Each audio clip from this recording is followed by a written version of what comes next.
There are very few movies that really grind my gears, like that I just love and just cannot stand to watch.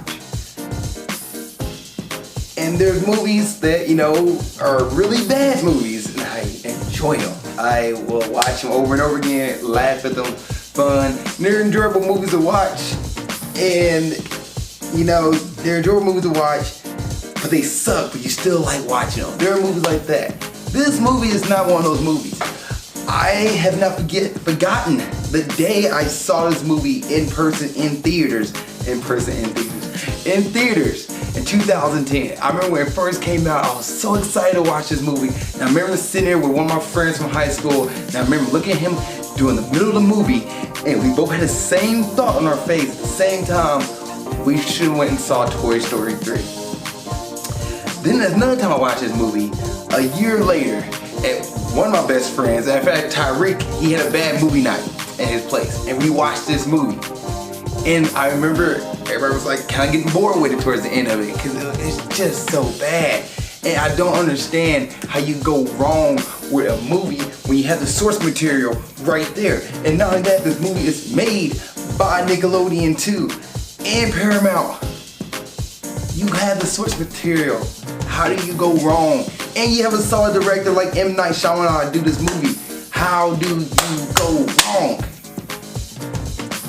Today, I'm gonna try my hardest. Matter of fact, no. I'm gonna give you an objective version of this review, then I'm gonna give you a fan's version of this review. I'm gonna try my hardest to review this movie and not go on a rampage. But there's no promises.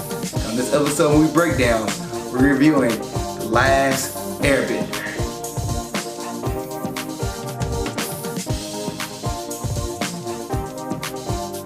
What's up, world? Welcome to another episode of Movie Breakdowns. I'm your host, Ali Zakka. And what is Movie Breakdowns? Movie review series. We look at new and old movies, give them a grade, A through F. Plus and minuses do count. And if there's a movie you want me to review, let me know. Please put it in the comment section below, and I'll try to get to it as best I can.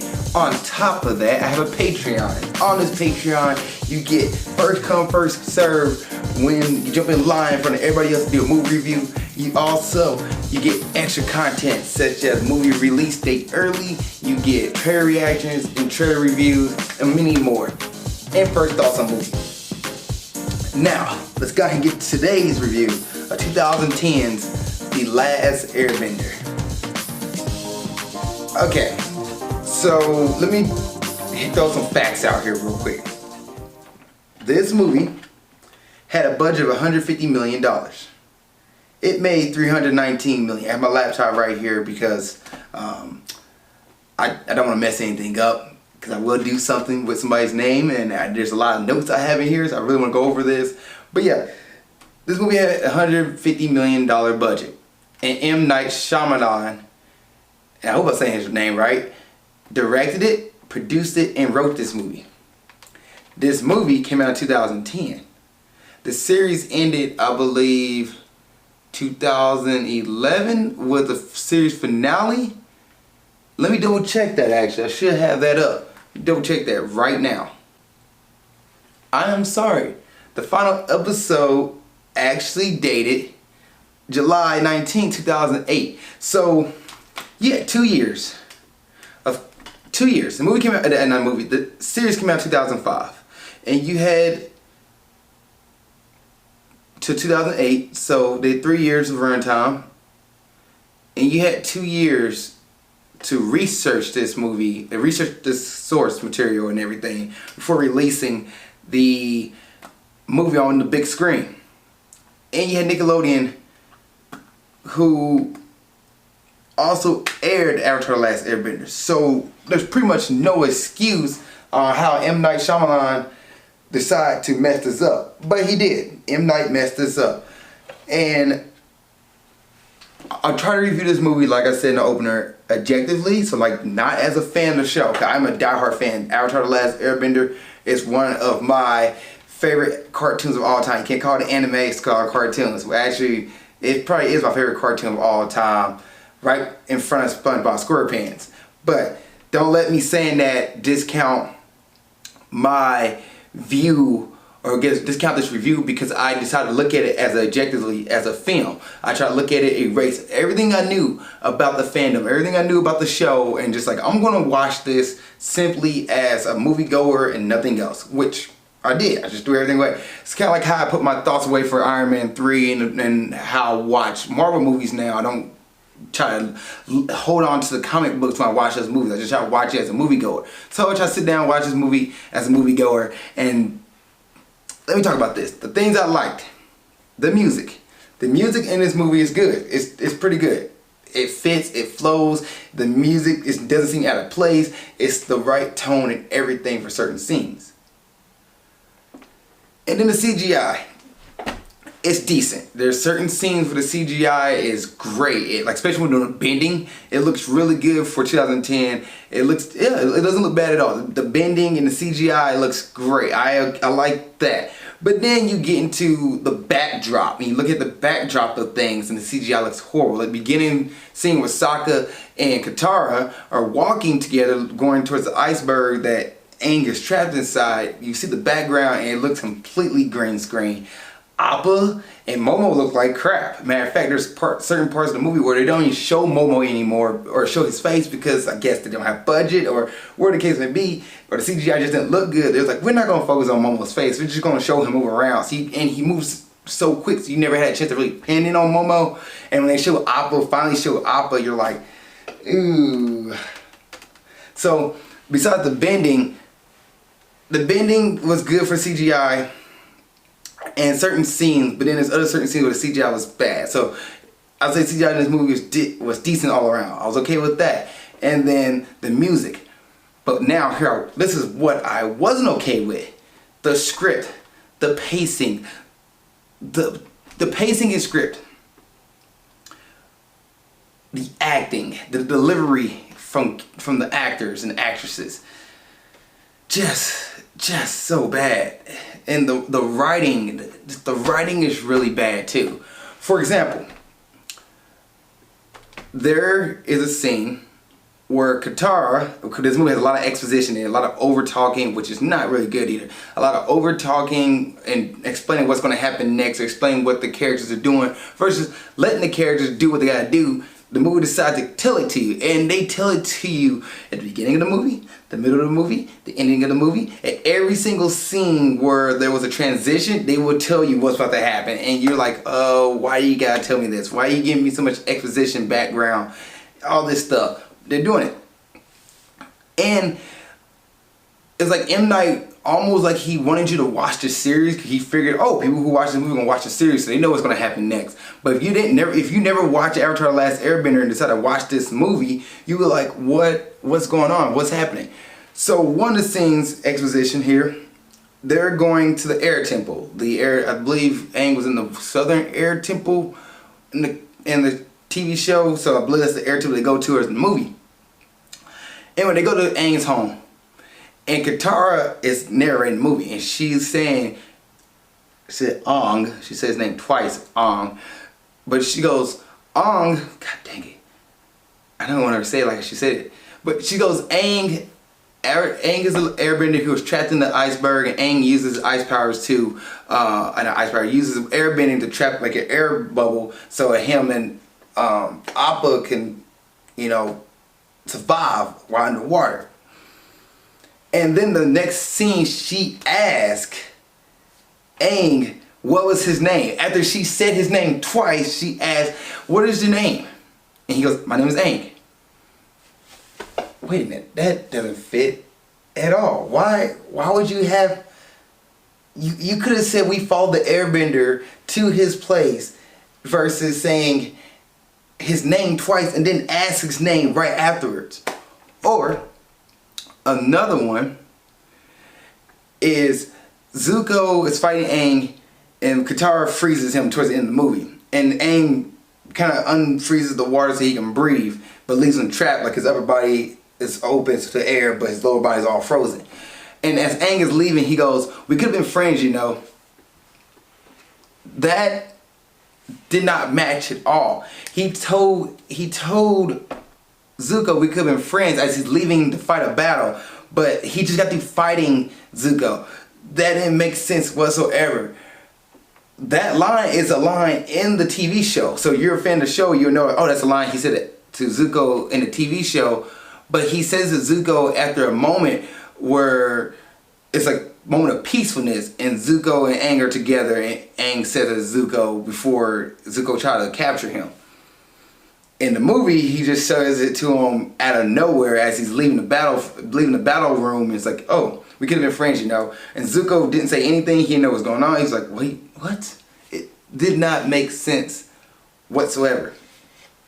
Or there's a scene where, this is bad writing here, is where the scene where the earthbenders who can bend earth, they can literally bend earth, are in a concentration camp. But they're surrounded by earth. There's ground underneath them. There's ground. They're like in a cave, not really a cave, more like a valley, I would say, because there's like rock formations around them, and they're like, we can't do anything here. And Aang's like, you guys are earthbenders. You're the strongest people. Da da da da. Give this really bad speech, and they're like, oh yeah, I guess we can bend earth. You had them stuck in a concentration camp with the element they can use. That makes no sense whatsoever. That writing, you should have written it like, huh, these are earthbenders. Let me see here. They're surrounded by earth. Yeah, surrounded by earth. Oh, they can't bend though. But then you have a whole fight scene where they're bending the earth they were surrounded by against the Fire Nation. On top of that, you had your protagonist, Katara, start the fight, which she didn't need to start the fight because the Fire Nation wasn't attacking at all. They was actually just sitting around circling Aang, just like, if you're an airbender, let's use my air. Let's see what you can do. And Katara goes and push the Fire Nation guy, and he's like, all right, well, gotta fight now. And Aang, I don't want to hurt anybody, but I'm going to use my airbender to push everybody else away. Nobody was getting attacked yet. The guy retaliated to Katara who pushed him. So, and she goes, leave him alone. Dude wasn't making fun of, wasn't messing with him, wasn't attacking him. He just made a joke, say, can you bend air? Let me see you bend air. So what would that, what would make Katara do that? Nothing.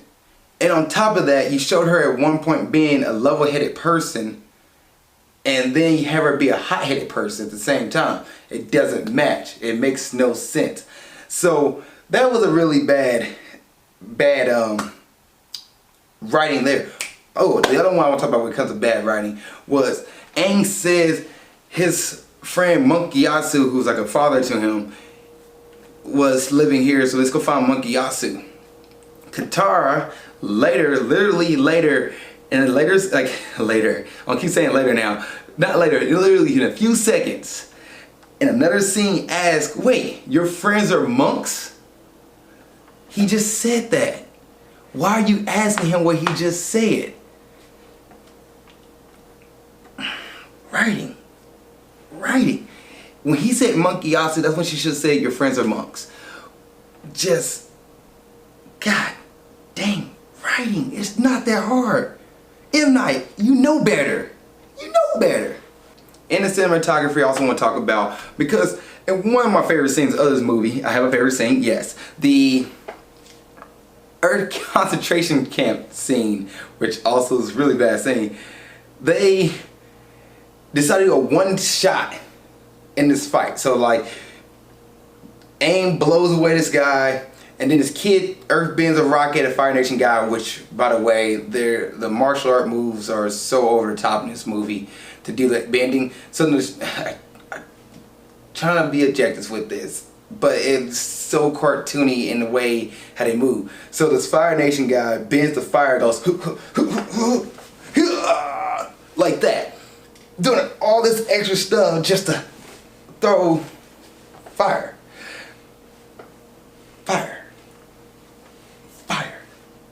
Anyway, do all the extra stuff just to throw fire.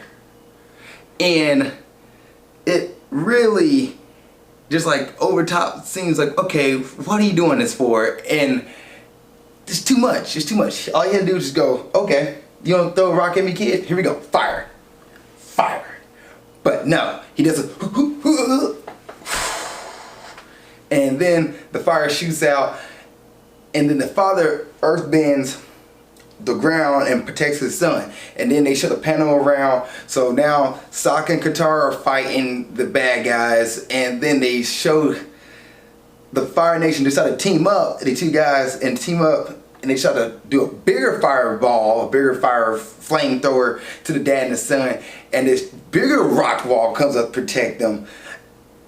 And then they show the small rock size about this float across, but they show 6 guys go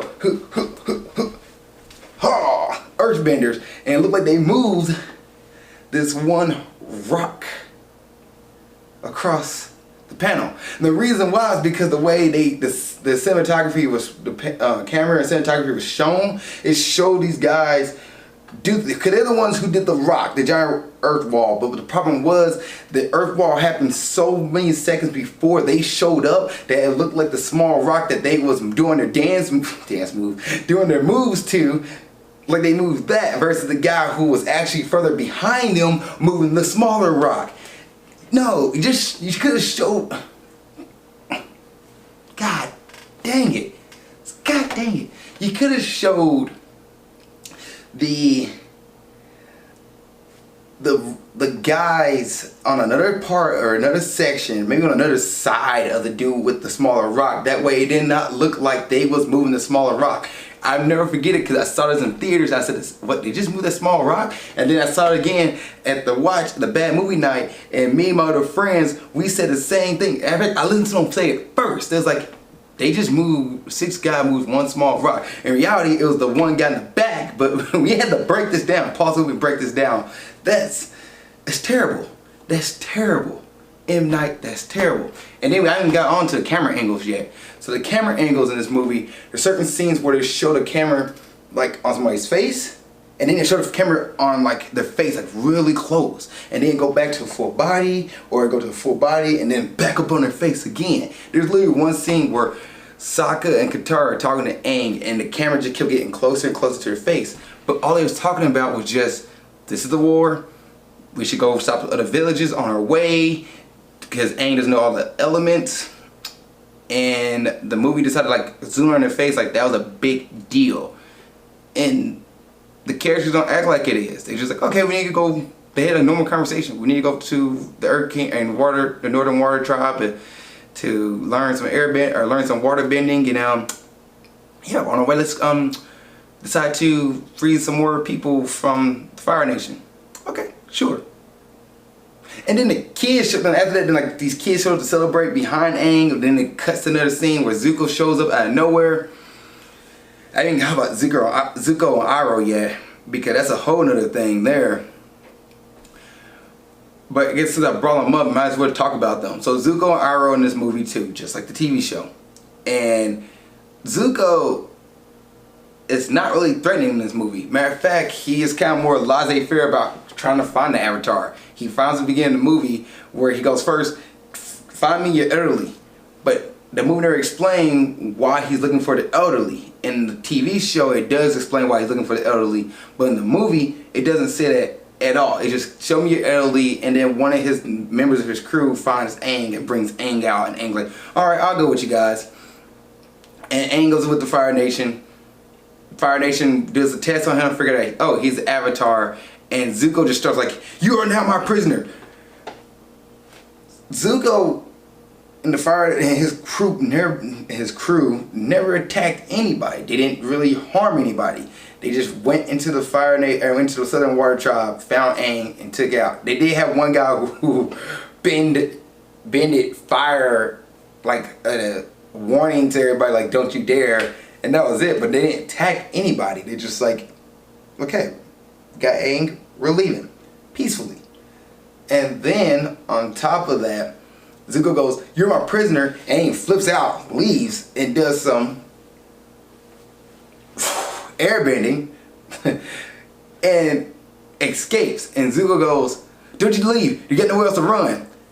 Aang just brought out his glider. why would he sit there and like, oh yeah, I'm not gonna leave? Once again, bad writing. Zuko should have been throwing fireballs or something at Aang at that point and be like, you're not leaving this crew, you're not leaving this ship. But no, he's just, don't leave, you got nowhere to run. And Aang's like, bruh, deuces, and runs. And Zuko is like, oh no, he's running away. And then they watch him just, you know, fly into Appa and just like, I'm out, deuces. And this probably makes me think why they decided to make the Fire Nation weaker in this movie, because they're like, somebody was like, why didn't they just fireband at them while he's trying to leave?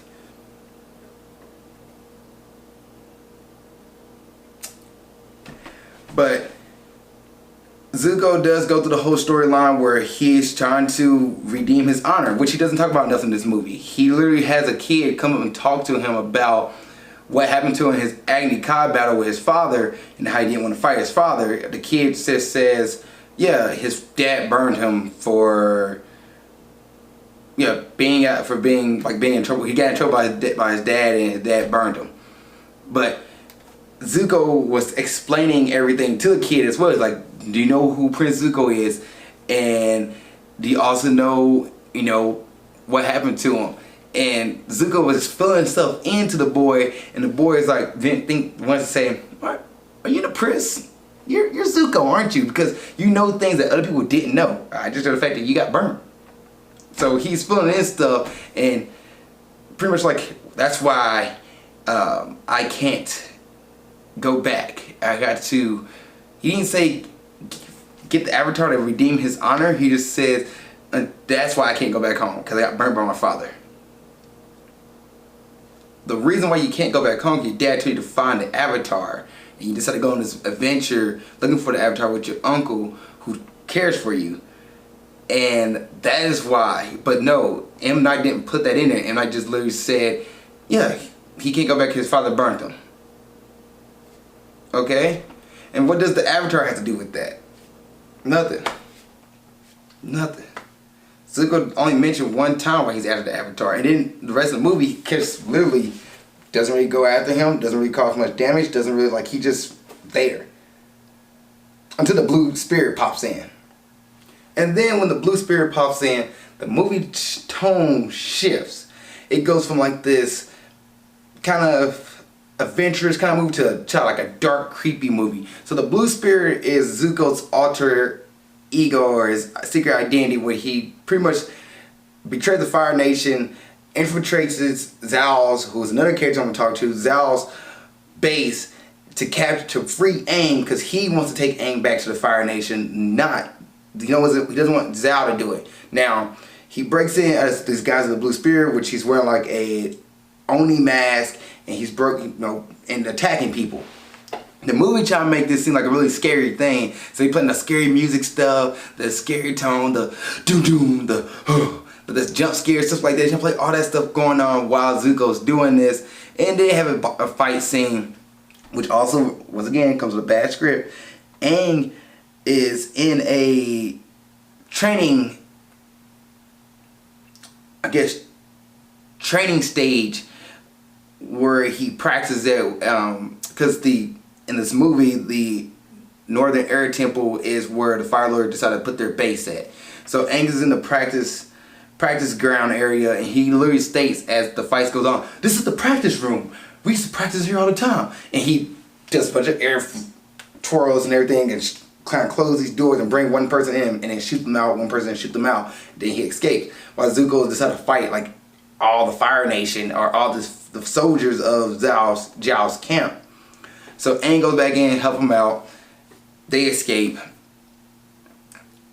And finally, you get to the Northern Water Tribe after all this stuff. But it's a drag to get there. It's a drag to get to it. When you finally get to the ending, the last half of the movie, or the last third of the movie, it's the Northern Water Tribe, which didn't even break that stuff down. It just goes right into Zakka, exposition again, and the princess became good friends like that.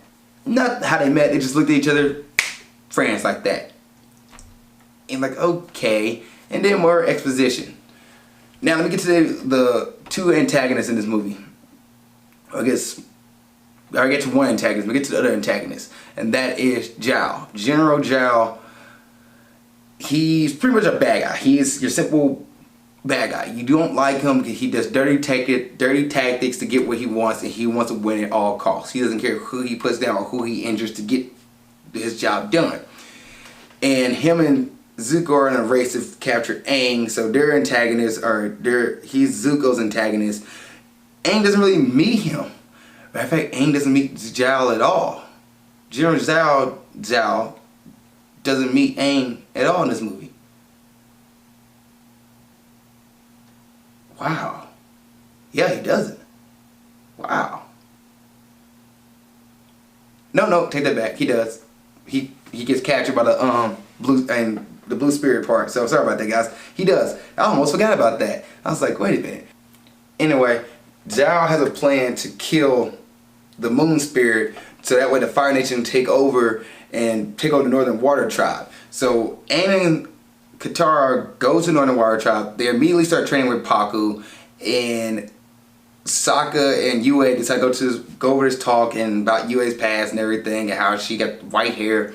So like this, which plays a part because Zhao decides to kill the moon spirit. But before that even happens, Zuko does capture Aang, and there's a fight scene between Zuko and Katara.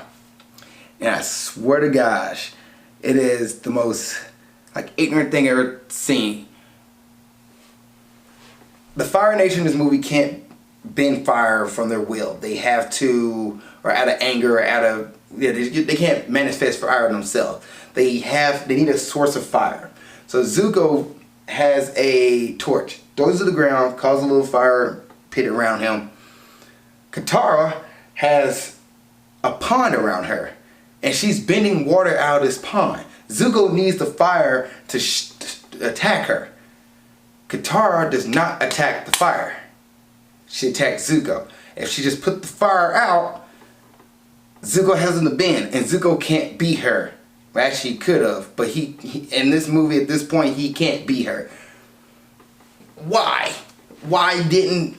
Oh, why? Why this writing? Why this writing? Why this writing?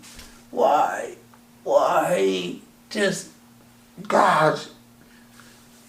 Oh, I don't get it, man. I don't get it. I don't get it. Just put the fire out. Put the fire out. I have watched this movie 4 times for this review, man. And I tell you, it is... I tried to watch it one more time. I couldn't do it. I tried to watch it the 5th time. I was like, I can't. I just got to get this review done because this movie is god-awful. It's trash. It's trash.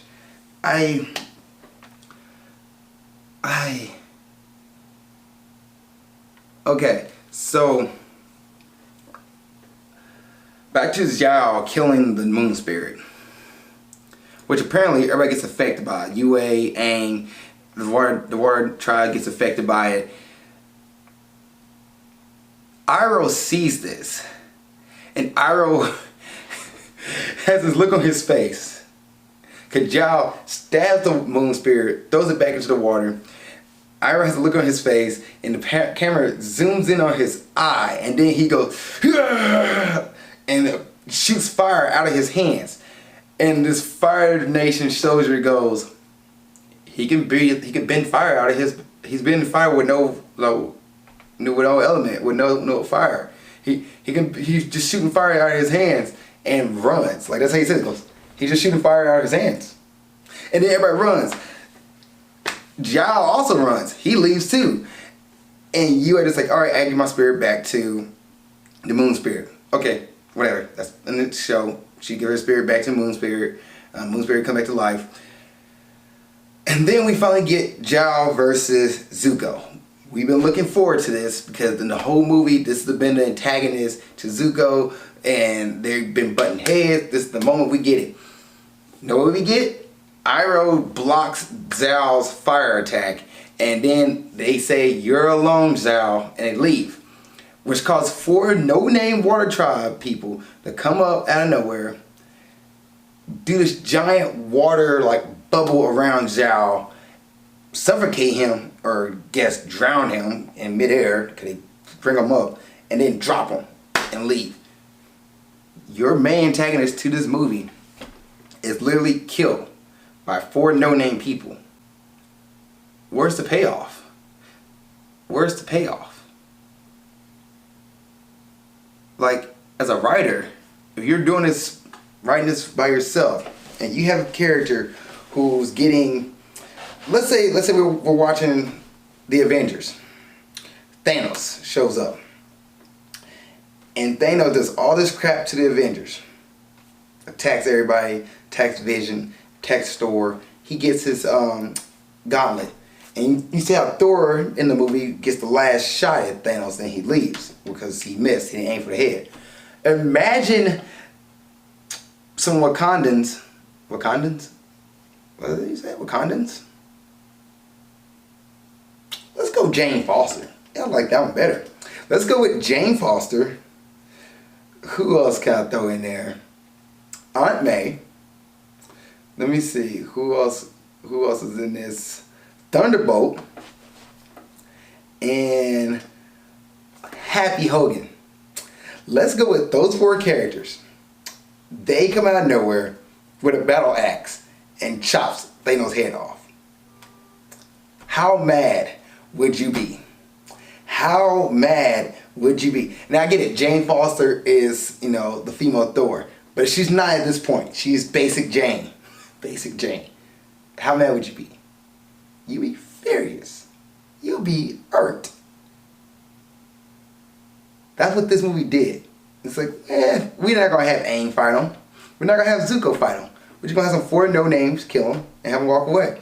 Zuko could easily kill Zhao in this movie because of the fact that Zuko doesn't have that same honor code that Zhao has. Or you could just done it just like the cartoon where the ocean spirit comes out, attacks Zhao, just like in the cartoon, and drowns him. That's not that far-fetched from a movie where you got spirits left and right. All you gotta do is just a giant wave come up, because Aang actually in the cartoon teams up, like he merges with the ocean spirit. So you could just done that in this movie. Speaking of Aang, at this final battle, he is making a giant wave of ocean water. He pretty much pulls the ocean all the way up into like a giant tidal wave, and then he pushes the Fire Nation away. But he does this scene. I do like the scene. I do like the CGI with the water and the glow of the air when he goes in the Avatar state. But for him to do this, and the music that the scene is played is pretty dang good. I'm not gonna lie. But for him to do this, he's doing this giant dance, this giant wave, and different flow and different movements, and then does the whole raise the water. And the Fire Nation's like,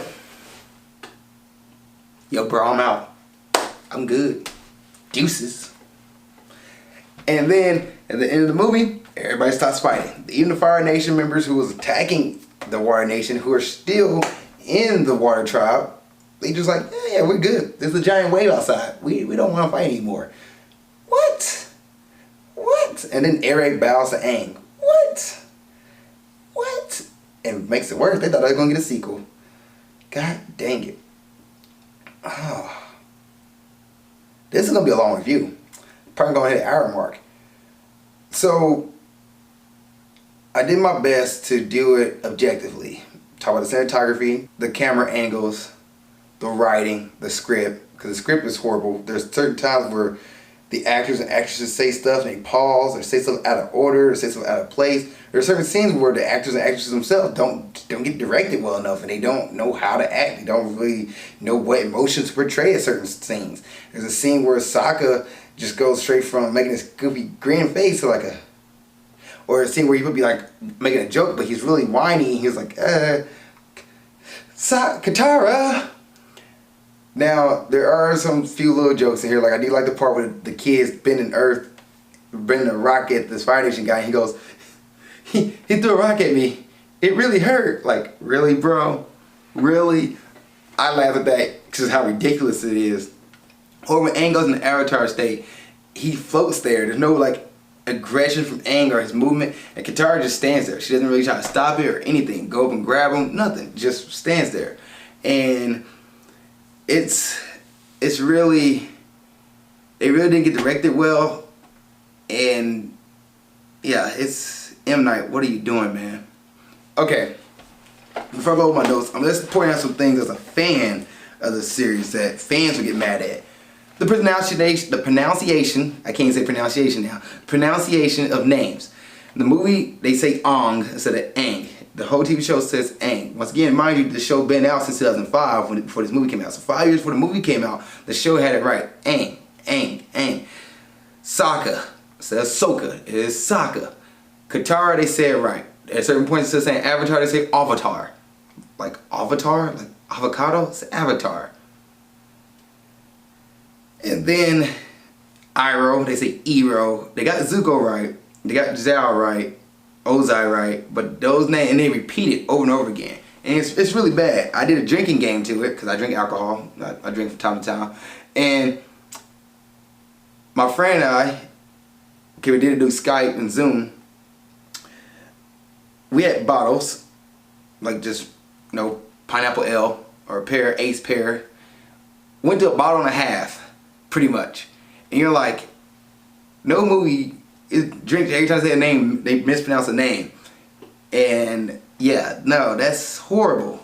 You can't be doing this, man. You can't be doing this, M. Night. Somebody had to look at your script. Somebody had to look at this movie like, we can't air this, man. This is god awful. This is trash. And he's like, no, man, we're gonna do it. We're gonna do it. So in the beginning of the movie, they don't explain a lot of things as it happened in the TV show that the movie decided to put into the movie and just decided like, oh yeah, we're not gonna explain why this is happening. So Zuko asked for the elderly because Avatar has been gone for 100 years. So therefore, Zuko is thinking the Avatar should be some older person in their hundreds, and that's why he's asked for the elderly, not knowing it could be a kid. They ask Aang if he's the Avatar in the movie midway through the movie where he already has done airbending, he already has done an Avatar state once. And they're like, are you the Avatar, Aang? You just watched this man turn blue and literally sit in air. Why would you ask him that question, Zakka? Why would you ask him that question? God dang it, writing. And on top of that, Aang actually says he is the Avatar. The concentration camp. In the show, they was on a steel ship. Earthbenders can't bend steel. They only bend earth. So in the movie, they had them literally surrounded by earth and dirt and ground in the concentration camp. In the show, they're surrounded by steel on a ship in the middle of the ocean. Therefore, they cannot bend earth at all. Which Katara, who's the one who actually motivates them, not Aang, finds a way to get them earth by using coal that helps keep the ship afloat or keep the prison afloat, or I guess what powered the prison. You bring coal to pretty much get the earthbenders to fight back with, some weapons to fight back with. That is why they're in a concentration camp. So benders, that many benders, which is like 20 of them, should not be stuck, or I guess go with 10 to 15, should not be stuck, surrounded by their own element. The Fire Nation can bend fire at will. They do not need to have fire already burning or some other exterior force of fire that comes from within them through anger or through the actual art of learning how to bend fire, which you don't need to use anger for. So they can bend fire. So therefore Zuko could just easily bend fire at will. Zuko also follows Aang a lot. He's an excellent tracker. So he literally tracks Aang a lot, and he comes in contact with Aang. In the movie, they only come in contact twice. When he first finds him, and when he turns to the Blue Spirit to save him. And then towards the end, 3 times, before the final fight, twice, and then the ending final scene. Zuko never really explained why he's after Aang. He never says that he wants his honor back. He never talks about, you know, why he's after the Avatar. He just says that his father burnt him and that's why he can't go back home yet. But really, he's after Aang. He believes he take Aang back to his father who is looking for an avatar that he'll get his honor back and be able to be with his father's throne, his father's right-hand man. That is why Zuko's after the avatar. Don't really talk about that in the movie at all. Zhao just wants glory and wants victory, and he's a bad guy. Zhao and Zuko actually fight each other in the cartoon, the ending fight. And Zuko tries to save Zhao when the ocean spirit grabs Zhao and pulls him to the water, and Zhao's like, nah man, I'm out of here. Deuces. So those are the things that the movie didn't explain, but the cartoon did. And I get it. You have all this stuff. But the movie gave us so much exposition. They talk about Hama, who is his Katara and Sokka's grandma's friend, who's a waterbender. They talk about her. They talk about Avatar Kyoshi. They throw her in there. They talk about all these other things that like, oh, the fans will be okay with, but you never explain why certain things are happening. It just happens. It just happens. Okay, so I know this is a very long review. This movie's bad. It's trash. And the reason why it's like my reviews all over the place, because movies all over the place. Like the way I try to explain this movie as an objective movie reviewer, it was literally just cut and piece and chop, and that's how the movie you watch it, like cut, piece, and chop, and this is it. Okay, there we go. Next scene. Here, paste, copy, paste, review, camera angle, slice, camera angle, slice, camera angle, slice. Copy, paste, next scene. Alright, Kataka, Aang. Kataka, Aang. Katara, Aang, Katara, Aang. It's like, there's literally one scene that I have really in my mind is when they not first meet Aang, but it's when Katara first get to talk to Aang after they're back at her village, because they just got there somehow. They didn't really explain how they got there. And there's so many like camera cuts between Kataka, I'm going to keep saying Kataka now, Katara and Aang. They kept cutting back between the two, like just camera cut, camera cut, camera cut, camera cut, camera cut, camera cut. Aang would say something, cut. Katara would say something, cut. Aang would say something, cut. Katara would say something like, oh, lucky, cut. Back to Aang. I'm gonna go home now. Cut to Zuko. What? What? Why? Why did you try? Did you try? M. Night Shyamalan, why did you do this? You're a better person than this. You made Signs. What's the movie? You made Sixth Sense. How? You made Unbreakable, and you made Glass, and you made what's the other one? Dang it, I'm now forgetting it. With the guy from X-Men. Oh no. Oh no, he's right there. I can't think of it. I can't think of it. I can't think of the actor's name now. Oh my gosh. Alright, I'll be right back. Split with James McAvoy. You make these movies, which are pretty good, and then you make this movie, which is straight garbage. Let's get to characters. Alright, Noah Ringer, before I even jump into it, I'm going to give you the movie version of it, and then I'm going to give you the show version of it. I'm going to give you both because it's like M. Night didn't look at the show at all, and it's like, this is what I think Aang should be like. So, Noah Ringer, who plays Aang. In the movie, well, wait, Noah Ringer's not that good of an Aang. I hope he got better. I feel bad for these actors and actresses because they don't deserve this. But Noah didn't really, maybe he was directed this way, but once again, and this is only one take I have of him in this movie, so I have no idea what most of these actors and actresses, it's the one take I have of them in this movie. I have not seen them in other movies yet. I know Zakka is in Twilight series, so I might have to watch that just to see if he's a better actor in that movie than he is in this movie. But I'm just going to I'm blaming the director of this movie for their acting. I'm not blaming them because they don't deserve that. Especially if they've been in other movies and they're pretty good in their other movies. But Noah in this movie, before I jump into that, think Hayden Christensen in the Star Wars series. And that's how you know, like, poor Hayden. He didn't want to act like that, but George Lucas made him. It could have been like that. It could have been that Noah Ringer's like, hey, M. Night, hear me out here. I don't have any personality. I don't have any joy. I'm a sad boy who just looks confused all the time. Aang is not like that at all in the show. He's actually happy, upbeat, a jokester. He starts off joking with people and does things like, let's go play. Like, he's a fun kid who wants to have fun. And the only time he really talks about his issues is when they get brought up in the story. Aang, why did you run away? Okay, well, I don't want to talk about it. Oh, now some dude's running him down. Well, now I gotta tell you the truth. In the movie, he's just like, they explained it. Katara said it. In exposition.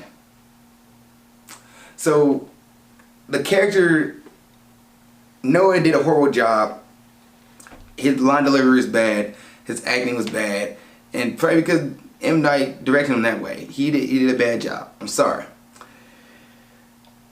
Dave Patel, who played Zuko, he actually did a good job. I think Zuko was done really well in this movie. And the actor, Dev Patel, he did a great job portraying Zuko. I didn't mind him.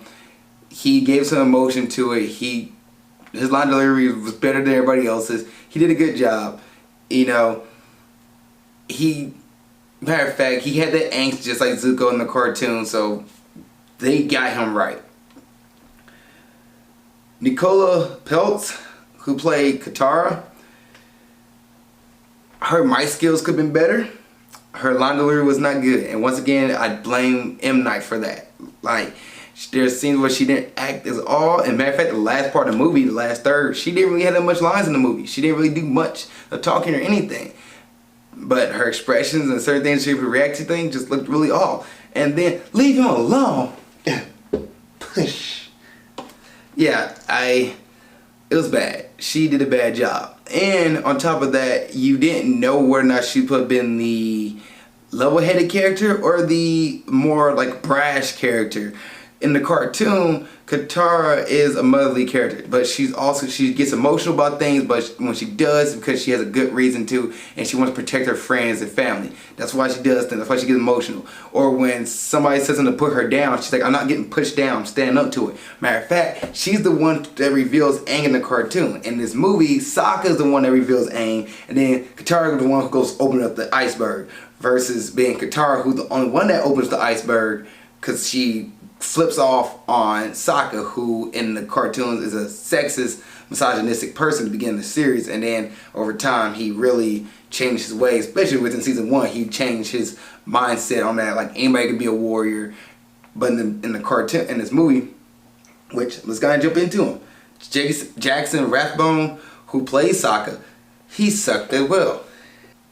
His line delivery was also bad. He also did not express himself in certain scenes, and there's other scenes where like they're showing their faces. He's doing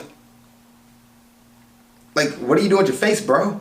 And once again, I blame M. Night for this. Like, I definitely do not believe that one movie can pretty much say you're a bad actor. I definitely believe the director and how the director telling you to act at certain times gives that expression. And Zakka just no. And then in this movie, he's like dry, not really a jokester, just there. In the cartoon, he is the comic relief character. He adds the jokes, he adds the quips, but also he has an arc in the show where he learns that anybody can be a warrior. You don't have to be a man to be a warrior. And on top of that, he has a love relationship with Yue towards the end that actually festers into something but doesn't last long. This movie, it just, alright, well, they put me with love relationship in the cartoon. Boom, there you guys go. How they meet, what they go through, what the force, why they, like, there's so much that goes into the water tribe in the Northern Kingdom, the Northern Water Tribe Kingdom, that the movie doesn't really branch into. And maybe because they ran out of time, but you also can talk about how Paku didn't want to train Katara, who is a woman. Once again, it shows that women, like Katara was a symbol for women in the series. They're like, hey, you don't have to be this nurse. You don't have to be the person, you know, that just sits in the back and helps and heal people. You can be a fighter, and that's what Katara was. She was a fighter, and she made sure that, hey, women can fight just as good as men can with waterbending. And Yeah, that was one of the coolest scenes in the cool fight, that like she convinced Paku to train her, because she actually was pretty good at waterbending, not just, you know, a healer. The movie doesn't even talk about that at all. They don't even focus on that. In fact, they don't talk about much of the training that Aang has to go through to become a better waterbender. And Sokka doesn't really have that. Him and Yue, they don't have that little arc they go through where she can't marry him because she's actually engaged to somebody else through arranged marriage, which is a big deal. And Sokka and Yue kind of had a little secret love relationship. They just, dude, that's it. Okay, sure. Cliff Curtis is Ozai.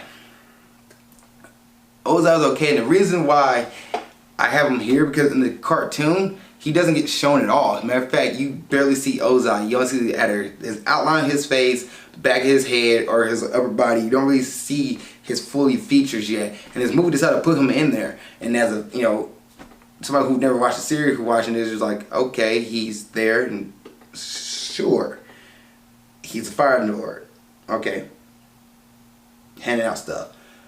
Now, the movie could have done with him, they could have done how the cartoon did it, where they only show the back of his head, or his ring, or something, or his hand, like show some kind of body feature, maybe his hand, his arm, or like show the table, or whatever the case may be. Because there's a scene where they actually do that, where they show the back of his head, and they show Zhao talking to him from in the throne room, and they don't show Ozai's face at all, which that's how it should have been the whole series. Or you show Ozai looking off and doing things, but somebody else is like reporting to him or something like that. Don't show his face. That's just my gripe on that. I might mess this girl's name out, I'm sorry. Seychelle Gabriel, who is Yue. I actually liked her. I like Yue in this movie. She, with the lines she was given, she made it a little bit funny. Yeah, she also kind of a little bland at certain points, but she added a little bit of flair to it. I didn't mind her. Sean Tu, who is in Iron Man, by the way, Iron Man 1. I will double check that. I want to double check a lot of stuff right now.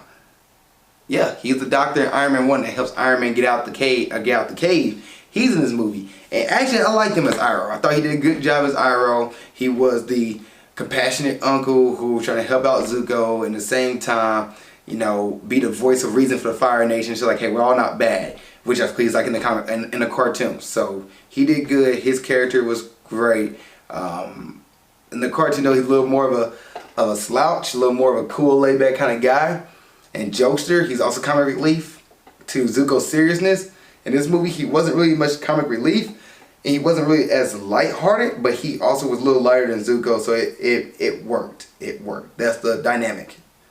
Speaking of dynamics, Katara and Sokka would be the opposite. Sokka's more level-headed, besides his misogynistic viewpoints at the beginning of the series, but a little more level-headed, a little more serious, and Katara's more emotional and more like, hey, we gotta go do this, gotta do these kind of things. But in the movie, they both play off each other. There's certain times where Sokka's like, we gotta start, we gotta do a fight, we gotta do this. Versus like, we should just stick to our business, get to the plan, get stuff done. And then there's times where Katara's like, hey, no, we should, you know, be to the plan, be serious. And then, no, we gotta go fight, be emotional, let's do this. And then it's time with Sokka, like, be emotional, let's do this. And I'm like, who's doing what here? And there's a really good scene with that when Sokka's the one like, what is that? When they first find Aang, Sokka's like, what is that? He breaks the ice. And then Katara, after Sokka goes, no, don't do this, goes and break the ice. And there's a scene where Sokka's about to fight Zuko, and Katara goes, no, Sokka, don't do it. And then Katara tries to fight Zuko when they take Aang, and Sokka goes, no, Katara, don't do that. She's like, okay, who's the level-headed one? Who's the brash one here? And then finally, last but not least, is Asif Mandavi, who plays Zhao. He was a bad actor too. Like, his line delivery and the look of the things he did, like when he stabs the fish, he goes, like, what are you doing, bro? Why are you running away for? Or him going in on Zuko. Some of the line delivery and some of the way his portrayal in this movie, especially that last act, was really bad. And then there's a scene where he gets the Water Nation. They get inside the tribe, and he goes, hand me the map from the Great Library. why are you expressing the fact that you got this from a great library? Once again, M. Night Shyamalan ruined these guys. He was trash directing this. That was trash, M. Night. M. Night, you made a freaking horrible movie. God dang it, man. Why? Why? Anything else I want to talk about? No. Let's go ahead and get into the grading. And this is a Friday night movie. No, it's not a Friday night movie. Don't waste your time on this movie. If you want to watch this movie because you're a fan of the series and you just want to know how bad this movie really is, watch it. Other than that, save yourself the heartache. Grading time. I'm grading The Last Airbender a solid F. If I get rid of F minus, if F minus exists, I would definitely get rid of F minus. But unfortunately, I don't have that little sticker to make it an F minus, so it's gonna be a solid F because F is below 50%, and you just garbage, garbage. Matter of fact, garbage. 60. Well, I guess garbage, man. This movie's trash. M. Night Shyamalan, you made a horrible movie and ruined a bunch of people's careers. You didn't care. You directed, produced, and written this movie. You just threw it away. You had the source material. You had the source material, and you just tried to get a cash grab out of this. Hope that $319 million made you happy, man, because this movie is straight trash. Like, Nickelodeon, they shouldn't have done it. They should have just like, we're going to scrap this movie and we're going to get somebody else to do this. We're not putting up with this movie, but yet you guys did it. You guys put this movie out there, and this movie is trash. These actors don't deserve this. It sucks the worst. The trailer for this movie is so good. The trailer for this movie is so badass. Pardon my French, but it's so badass. And you're like, man, this is a great trailer. And you get ready to watch that movie and you're like, this movie is piss poor. Trash. I am going in right now. 5% on Rotten Tomatoes, a 4.1 on IMDb. This movie's garbage. The actors, delivery, the direction, the script, the cinematography is garbage. The music's great. This movie does have some moments of great CGI, good CGI, but everything else about this movie is trash. I cannot express how much trash it is. You also have the lore. You also have the content. You have the source material. This movie is an American cartoon. It's based off American cartoon. It's not based off anything in Japan. It's not based off anything overseas. It is right here in this country. Which is America, which I live in, guys, but it's right there. Nickelodeon is directing this one. This is a Nickelodeon project. It's a Nickelodeon show. All you have to do is follow the source material. And you have to go bit by bit, piece by piece. Pick some main things out of it. Pick the main parts. Like, Boomy is the main thing that should be added. Boomy should have been the one who gives the background story, not the grandma. The grandma actually hates Aang in the cartoon at first. Check that out. Zuko, have a little more exposition. You want to give exposition? Give more exposition on Zuko. You know how they do it in the comic book? You know how they do it in the TV show? Not a comic book. In the TV show, to give the background on Zuko, Zuko gets in a fight with his crewmates. And then as they're sitting around at dinner just complaining about Zuko, Iroh comes in and he sits down with them and says, no, how you guys feel about my nephew is perfectly fine. But this is why. And he explains it to them because they don't know how Zuko got burned. They just thought he got burned in an accident. In reality, his father burned him because he refused to fight his father. That is why. Not the fact that, that's how you give exposition. That's how you get exposition, but not the fact that, oh, I just want to go home. And Zuko does it in the cartoon. Okay, I want to say a comic book, but it's a comic book. The cartoon, he says, I do want to go home. And that's it. He said, I want to go home. He said, we're going home. And he chases Aang because he's trying to give him back. But he don't want to explain Aang why he wants to take him home. He just doesn't take him back to the Fire Nation. Aang says, halfway through the movie, there's something going on with the Fire Nation here. Versus, no, it's a war. It's actually a part where Aang has no reason to be afraid of Fire Nation. But in the cartoon, the reason why Aang doesn't like the Fire Nation because the Fire Nation is legit attacking the Water Tribe. In this movie, they're not attacking the Southern Water Tribe. They just come where's the LD, take out Aang and leave. There's no fight whatsoever.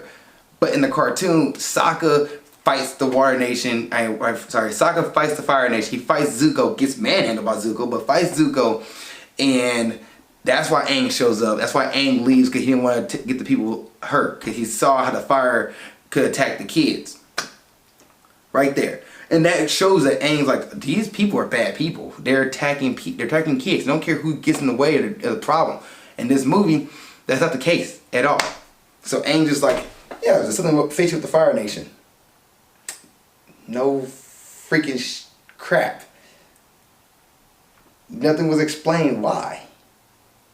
Why does Zhao Like, why doesn't he like Zuko in the movie? There's no reason for him to go in on Zuko like that. He literally goes in on Zuko. The writing is horrible. The writing doesn't explain crap. Jai wasn't a bad character they had in the movie. Matter of fact, the Blue Spirit wasn't a bad part they had in the movie. But maybe you show a little more interaction between Zhao and Zuko than trying to chase Aang. And maybe have Aang, you know, escape Zuko maybe once or twice before you get to the Blue Spirit scene, where then, you know, Aang gets captured and then Zuko appears out of nowhere. You're like, dang it, Aang got captured. The fact that Aang was nowhere near Zuko and Zuko just shows up at different places, then like, okay, how far is Zuko behind? We don't know that. And they do show the scene where Zakka looks up and goes, we're being followed. But by who? Zuko? Zhao? We don't know. The movie doesn't explain that. It doesn't explain that. There's so much stuff in this movie. The writing, like I said, I can talk about this movie as a fan of the cartoon, and I can talk about this movie as a critic of just somebody who likes watching movies. And as a fan of WWE, like, I'm a huge fan of WWE. I can suspend my disbelief. But when you mess them up like this and you have the source material and you still cannot put a good story together and have it flow smoothly, God. M. Night Shyamalan, you should be ashamed of yourself. This movie is a solid F. I'm done talking about it. I'm done watching this movie. I'm finished. I'm over it. Thank you guys for watching this episode of Movie Breakdowns. I'm heading out. I'm going to bed because I am tired of freaking The Last Airbender. It is garbage. Don't waste your time of it. If you guys seen this movie, please put in the comment section what you think of it. I will read it. I will sit there and be like, you know, we're burying this movie. We don't bury this movie. Get that shovel out and put it in the ground. It's over. It is over. We are finished. Thank you guys for watching this episode of Movie Breakdowns. See you next time. I'm out. Thank you guys for watching this episode. I really appreciate it. Please like, share, subscribe, and tell a friend about my series. Tell a friend about Grind Towards Success. Tell a friend about the Movie Breakdown series. If you really like these episodes, I really appreciate it. It means so much to me. It means so much. I can't tell you how much it means. Like it's like I'll be really grateful you just told a friend and share and subscribe to the series. And thank you guys for watching this.